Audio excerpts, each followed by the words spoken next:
இருக்காங்க பையா. டேய் உருவ யாராச்சும் போடுங்களேடா. சரி அவனுக்கு தெரிஞ்ச ஆளை வச்சு தானே போட முடியல.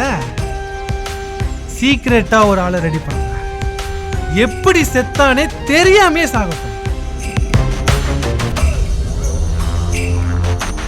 போட்டோ ஷேர் பண்றா. சொல்லுப்பா. கோயிலுக்கா? நான் மட்டும் தான் போகிறேன். சரிப்பா. குரு, கோயிலுக்கெல்லாம் தனியாக வேணாம், நானும் வரேன். ஐயோ, என்னை காப்பாற்ற வந்த கடவுளே. குரு, ஆல்ரெடி உங்களை போட ஆள் செட் பண்ணியிருக்காங்க, அதுக்கு தான் சொல்கிறேன், வேணாம். நீ எதுவும் பண்ணல. கூட இருக்கிறவன் பண்ணாதான் பிரச்சனை. எதிர எவன் வந்தாலும் ஒன்றும். அப்புறம் அவனுக்கு யாருன்னு டீட்டெயில் கலெக்ட் பண்ணி வை. அவனுங்களை போய் சீக்கிரமாக போடுறோம். சரி குரு.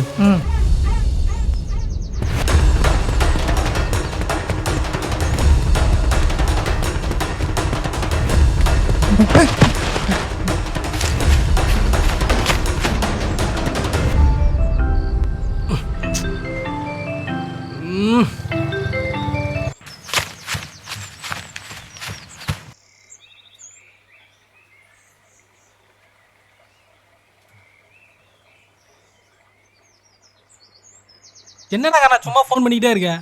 அதான் நான் வந்துட்டு இருக்கேன்னு சொல்றேன்ல. சீக்கிரம் வாடா. சரி நீ எங்க இருக்கன்னு சொல்லு, நான் வரேன். ஊருக்குள்ள வந்து முள்ளு கடைங்கன்னு கேளு, அவங்களே சொல்லுவாங்க. அதுக்குள்ள வா. சரி நான் வந்துடுறேன்.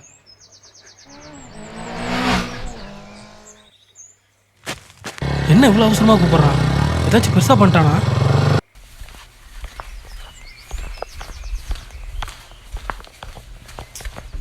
டேய் கர்ணா, இங்க என்னடா பண்ற? எதுக்கு அவசரமா சொன்ன? என்னாச்சு? டேய் கொலை பண்ணிட்டேன்டா. கொலை பண்ணிட்டியா? கத்தாதடா. கொலை பண்ணிட்டியா? ஆமாடா. ஏன்டா பண்ண? அதான் தெரியலடா. தெரியாம கொலை பண்ணிட்டியா? தெரியாம பண்ணா கூட பரவாயில்லடா, ஏன் பண்ணனே தெரியலடா. டேய் யார பண்ண, என்ன பண்ண, என்னாச்சுன்னு ஒழுங்கா சொல்லி தோலடா. நான் ஃபர்ஸ்ட் சென்னை வந்துடல.